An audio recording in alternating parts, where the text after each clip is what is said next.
On peut commencer par présenter le témoin en posant des questions du style comment vous appelez-vous, où travaillez-vous, depuis combien de temps travaillez-vous à cet endroit. Ces questions ont plusieurs buts. Dans un premier temps, présenter le témoin à la cour, mais elles permettent également au témoin de se mettre à l'aise à la barre des témoins. Une fois les questions initiales terminées, on continue l'interrogatoire en passant aux événements en cause. Par exemple, où étiez-vous le 10 mai 2016? Finalement, on pose des questions plus précises. Par exemple, pourquoi étiez-vous là? Avec qui étiez-vous? Qu'est-ce que vous avez vu? Qu'est-ce que vous avez entendu? Ce sont là des exemples de questions dépendant des circonstances que l'on pourrait poser aux témoins. Good morning, Your Honor. My name is Mr. Bozis, and I will be conducting the direct examination of Constable Rachel DiCarlo. All right, go ahead. Can you please state your name for the court? Rachel DiCarlo. And what is your current profession? I am enforced by the Toronto Police Service. And what division are you located at? 13th Division. Where is 13th Division located? It is located near Eglinton Avenue in Toronto. I see you have brought your police notes with you. Were they written at the time of the event? Yes, they were. And are they in your own handwriting? Yes, Are they in pen or pencil? They're in pen. Have you made any additions, deletions, or corrections? None at all. Do you have an independent recollection of the events? I do. And do you need your notes to refresh your memory? Yes, I do. Your Honor, may Constable DiCarlo use her notes to refresh her memory? Does the defense have any objections to the constable using her notes to refresh your memory? No, Your Honor, no objections. Thank you. I'm going to take you back to the evening of March 10th, 2010.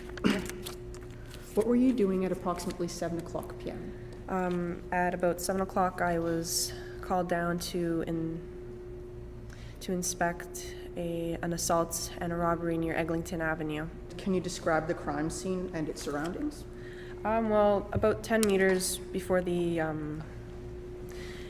alleyway, there was a lamppost facing down, and there was also ample lighting from surrounding buildings from the alleyway. And after you investigated at the crime scene, what was the next stage in your investigation? Well, the next day on March 10th, March 11th, I was called down to the hospital to see the victim, Andrew Williams, in hospital.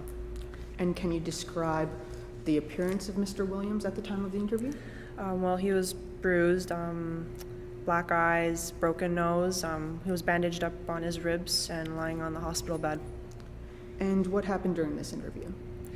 Well, I obtained a full report from Mr. Williams. After the interview, what happened next in your investigation? On April 9th, I received a phone call from the principal of Tomorrow Secondary School, and she was calling regarding an individual at the school. Just one moment, please. Objection, Your Honor. And what is the basis for your objection? The evidence is hearsay. All right, any response? Yes, Your Honor. This is basically part of the narrative as to why Donovan Tizzy is a suspect and why he was further sought out to be questioned. And also, the rumors aren't going to be used for the truth of the matter. It's just basically for the narrative as to why he was suspected. All right, I'm prepared to admit the evidence as part of the narrative to explain the officer's actions and what happened, but not for the truth of the contents. Thank you. Go ahead. Thank you. Okay, and why did the principal contact you? Well, she contacted me because there was a student at the school, and there's rumors about this student that they had assaulted and robbed a younger youth earlier on and stole their basketball shoes. And who was the student in question? It was Donovan Tizzy. Was any further action taken? Yes, to see and to clarify whether or not Donovan Tizzy was in the alleyway, I made a photo lineup so Andrew could pick out whether or not Donovan was in it.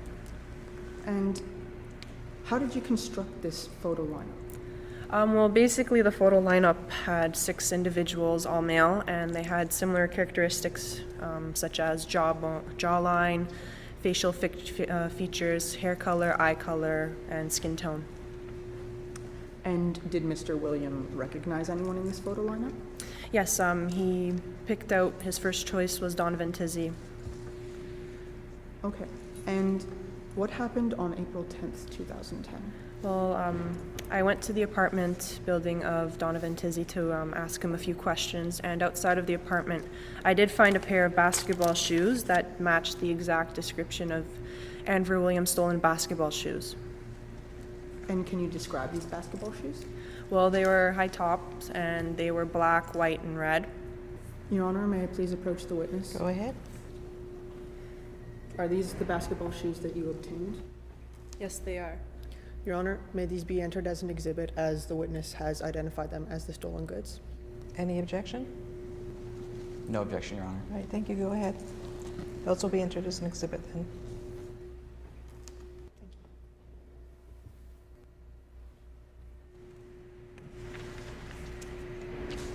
And what happened next after you entered the apartment complex?